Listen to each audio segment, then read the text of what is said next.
खुद जस्टिस हैं जो हमारे जो फीमेल जस्टिस हैं उनको नहीं मालूम।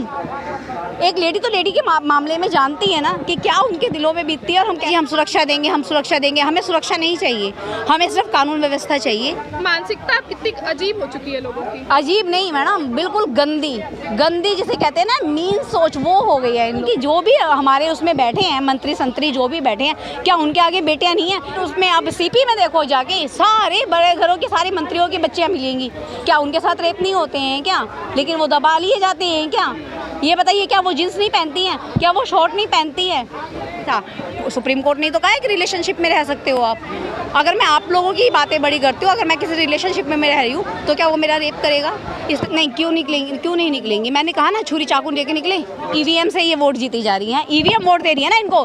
तो पब्लिक को ये होना चाहिए, ठीक है हम घरों से निकलते ही नहीं है तो चुनाव ही नहीं होगा फिर। हाँ तो ना मोदी तो यही चाहते हैं ना। मोदी ने बताया ना, अभी लोगों को पेट भर के रोटी मिल रही है। अभी जो उनका जोड़ा हुआ था, कुछ आपसे उधार ले लिया, कुछ उससे उधार ले लिया, तो वो चल रहा है। अभी कनस्तरों में अनाज है। जिस दिन ये अनाज खत्म हो जाएगा, पेट में रोटी नहीं मिलेगी, आपके बच्चे नहीं पढ़ पाएंगे, आपके बच्चे भूख से तिलमिलाएंगे, तब आपको पता चलेगा कि वाकई में ही कोई लोग थे जो कि क्रांति लाने की नहीं बातें कर रहे थे। अब हमें भी सड़कों पे आना पड़ेगा। तो मैम वोट किसको दिया जाए? हमने देखा आम आदमी पार्टी के राज में भी रेप हुए, हमने देखा बीजेपी में भी रेप हुआ, और हमने ये भी देखा कि जब कांग्रेस शासन में थी तब भी रेप हुआ।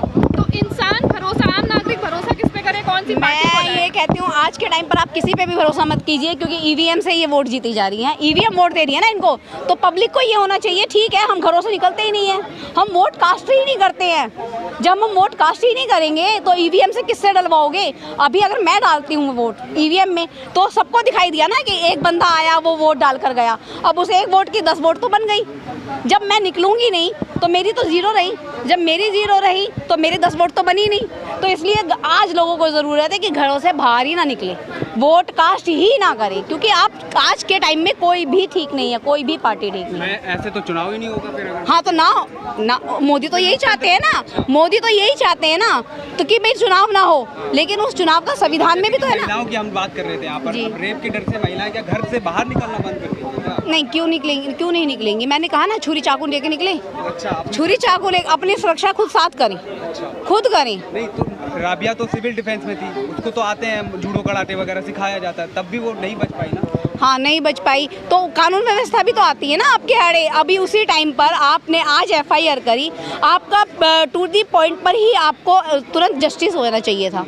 निर्भया वाले केस में हुआ, कितना टाइम लग गया उसमें, बहुत लगा उसमें, लेकिन इसमें तो एफआईआर ही नहीं हुई है, कुछ हुआ ही नहीं है। राबिया केस में केजरीवाल भी कुछ नहीं बोले या कोई और मंत्री भी कुछ नहीं बोले, सब लोग बच क्यों रहे? वो मुस्लिम है इस वजह से। मुस्लिम वही है ना कि अगर ये मुस्लिम है इस वजह से नहीं कि मुस्लिम के होते हुए, मतलब इसने तो अब सब कुछ पहना हुआ था, सिविल डिफेंस में भी थी, अब इनकी थू हो रही है, तो अब इनमें करा क्या जाए, इसलिए साइलेंट हो जाओ। ओनली और कुछ नहीं है इनके पास, मुद्दा इनके पास कुछ भी नहीं है कि अपने आप चुपचाप बैठ के, क्योंकि 2024 का इलेक्शन आ रहा है और मे भी कि अभी कुछ करें, मतलब एक हमारा जो लेडीज़ को लेके है, हमारा प्रोटेक्शन जो है वो करते हैं। हाँ जी हम सुरक्षा देंगे, हम सुरक्षा देंगे। हमें सुरक्षा नहीं चाहिए, हमें सिर्फ कानून व्यवस्था चाहिए। अगर हमारी कानून व्यवस्था सख्त हो जाती है, न्यायपालिका हमारा जस्टिस करती है। अब ये कहते हैं कि जस्टिस नहीं होता है, ये वो, हाँ तो नहीं होता है ना। मैं उस जस्टिस का क्या करूँगी कि जब मेरे साथ क्राइम आज हो रहा है, न्याय मुझे 10 साल बाद मिल रहा है। अब राबिया वाला केस है, आप एक लड़की 18 साल की, मेरे पास केसेस आते हैं, 21 साल की लड़की है जी, चली गई फ्रेंड के साथ चली गई, वहाँ पर उसका पता चला 2 महीने बाद आई, रेप हो गया, ये हो गया, सुसाइड कर लिया या उसने उसको मार दिया गया। क्यों? उसके साथ ये कहा जाता है कि नहीं बॉयफ्रेंड था, उसका बॉयफ्रेंड था, वो साथ में गई, इस तरह के ब्लेम लगाए जाते हैं। लेकिन अभी इस केसेस में नहीं, अभी इस केसेस में तो आप क्या कहोगे?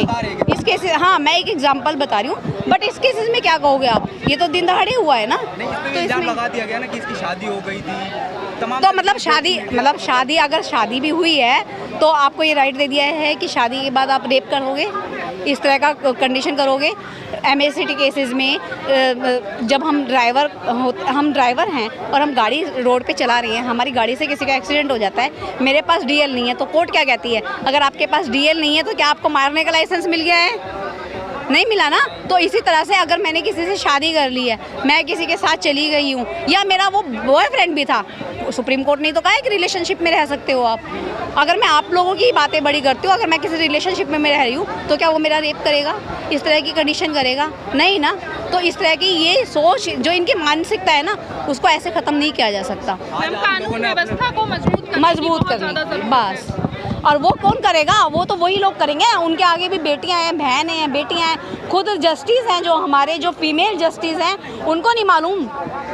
एक लेडी तो लेडी के मामले में जानती है ना कि क्या उनके दिलों में बीतती है और हम कैसे कपड़े पहन के निकलते हैं और क्या लड़के सोचते हैं हमारे लिए। तो मानसिकता कहाँ ख़राब होगी? इसका एक सिस्टम हमारे एजुकेशन पे भी जाता है। मैम, एक तरफ तो एक पॉइंट हमारा एजुकेशन पे भी जाता है। अगर हमारा एजुकेशन सिस्टम, हमारी एजुकेशन इस तरह की हो जो, तो मानसिकता अपने आप चेंज होगी। अब ये एजुकेशन पे तो सब कुछ ख़त्म कर रहे हैं, पूरी एजुकेशन ही ख़त्म कर रहे हैं, तो वो क्यों होगा? मैम, एक तरफ तो हमारी सरकार ऐसा कहती है कि वो मैरिटल रेप और तमाम इस तरीके के चीज़ों के बारे में बातचीत करती है, दूसरी तरफ सरकार के लोगों की तरफ से ऐसी जीन्स पैंट मत पहनो, छोटे कपड़े मत पहनो। हाँ, तो बुरके पहन के लिए बुरके में भी रेप होंगे। मतलब आप देखिए कि सरकार की तरफ से ही दो अलग अलग तरीके के स्टेटमेंट सामने आते हैं। तो मानसिकता कितनी अजीब हो चुकी है लोगों की। अजीब नहीं मैडम, बिल्कुल गंदी गंदी जिसे कहते हैं ना, मीन सोच, वो हो गई है इन लोगों की, और कुछ नहीं है इनके। मैं बार बार इसी उस पे आ रही हूँ कि जो भी हमारे उसमें बैठे हैं, मंत्री संतरी जो भी बैठे हैं, क्या उनके आगे बेटियां नहीं हैं? कितनी जींस टॉप पहनाते हैं। आप जाओ नाइट उसमें, अब सीपी में देखो जाके, सारे बड़े घरों के सारे मंत्रियों की बच्चियां मिलेंगी। क्या उनके साथ रेप नहीं होते हैं क्या? लेकिन वो दबा लिए जाते हैं क्या? ये बताइए, क्या वो जींस नहीं पहनती हैं? क्या वो शॉर्ट नहीं पहनती हैं? तो हम लोगों के लिए क्यों, एक मिडिल क्लास के लिए क्यों? मैम, अभी मोदी जी का बर्थडे गया, आज आप लोगों ने अपने बैनर पे लिखा हुआ है मोदी हटाओ देश बचाओ, तो क्या मोदी आपको दुश्मन लग रहे हैं? नहीं, दुश्मन लग नहीं रहे, दुश्मन हैं। दुश्मन हैं वो, दुश्मन हैं, मानते हैं। देखिए, प्रधानमंत्री देश का हमारा सबसे पहला नागरिक जो है, हमारे देश का प्रधानमंत्री है, और वही हमारे देश के लोगों के हितों के बारे में नहीं सोचेंगे तो हम क्या कहेंगे? आप हमारे दुश्मन हो। हम एक फैमिली में हैं, आप भी एक फैमिली में हो, पूरा देश एक फैमिली से भी फिर बिलोंग करता है। और उस जो हमारे परिवार का एक मुखिया होता है, हमारा जो फादर होते हैं, अगर वो फादर हमारे परिवार को सही तरह से नहीं चलाते हैं, हमें सारी फैसिलिटी नहीं देते हैं, हमें एजुकेशन नहीं देते हैं, हमारे शौक़ पूरे नहीं करते हैं, हमें रहने के लिए अच्छा मकान नहीं देते हैं, हमें कपड़े नहीं देते हैं, तो हम क्या कहेंगे हमारे फादर को? हम बुरा बोलेंगे ना उनको कि फादर आप अच्छा डिमांड करेंगे, या बुरा बोलेंगे कि आप कर सकते हो, आपके पास है, बट आप हमारे साथ अत्याचार कर रहे हो, टॉर्चर कर रहे हो, आप नहीं कर रहे हो। तो बच्चा भी विरोधी हो जाता है। तो जब बच्चा विरोधी हो जाता है तो देश भी तो विरोधी होगा ना। वो भी तो हमारे फादर की तरह, प्रधानमंत्री एक देश का फादर होता है, उसको सोचना चाहिए कि मैं कर क्या रहा हूँ। जब एक सारा देश एक तरफ जा रहा है, मेरे खिलाफ हो रहा है, कभी मैं जो भी मुद्दा लाता हूँ उसी मुद्दे पे सब मेरे खिलाफ हो जाते हैं। किसान के लिए लाए, उस पे देश उनके खिलाफ था। NRC लाए, वो उसमें देश उनके साथ खिलाफ था। हमारा ये प्राइवेटाइजेशन लाए हैं, इसके लिए देश खिलाफ है। हिंदू मुस्लिम करते हैं, उसके लिए देश खिलाफ है। तो इतना तो इंसान को सोच लेनी चाहिए, समझ लेना चाहिए कि वाकई में मैं गलत हूँ, देश सही है। ठीक है, थैंक यू मैम। ओके।